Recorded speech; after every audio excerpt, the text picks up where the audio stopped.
Good afternoon, everyone. I hope you had a... Today, the United States airlifted 24.5 metric tons, or more than 54,000 pounds, of UN humanitarian supplies to provide vitally needed medical supplies, warm clothing, and food and nutrition assistance to the people of Gaza. At the request of USAID, these supplies were transported via a U.S. Air Force C-17 Globemaster aircraft and arrived today in Egypt, where they will be transported via ground into Gaza and then distributed by UN agencies. Or is there any communication at all? A topic of discussion between Secretary Austin and the Israeli Minister of Defense continues to be the importance of conducting operations in accordance with the law of armed conflict, protecting civilians, and ensuring that aid does get into Gaza. And so that will continue to be a focus going forward. We certainly do not want to see innocent civilians being harmed or impacted to a greater extent than they have been already. As part of the Operation Pausing Gaza. Yeah, and within the contours of understanding the importance of protecting civilian lives, innocent civilian lives, while at the same time going after the terrorist group Hamas that inflicted pain and suffering not only on the Israeli people but on the Palestinian people.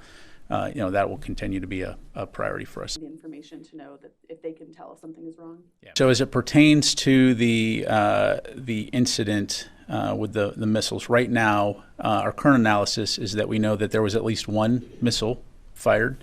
We're continuing to look into that, whether it was one or two, but we know that there was at least one missile. And we also at this point assess that the vessels, the Mason and the Central Park, were not the intended targets. That said, I can't speak for what the intended target was, and would have to refer you to the Houthi rebels to talk to that.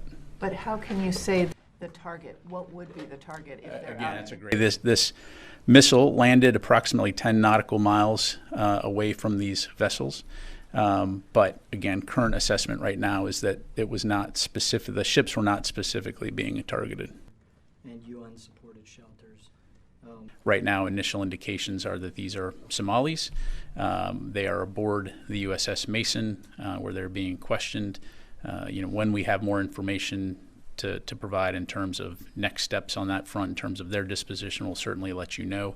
But we're continuing to assess motive, point of origin, all those things. The war in the South in terms of the types of weapons that are used. We are aware that the DPRK's launch of a space launch vehicle was conducted. We're aware that it did enter into orbit and that it involved ballistic missile technology. But beyond that, at this point, I'm not going to have any further details to provide. So constitutes a successful launch? It would be up to the North Koreans to define what the parameters of this launch were and what they were hoping to achieve. I'm not going to speak to that other than to say, again, we do know that it's in orbit.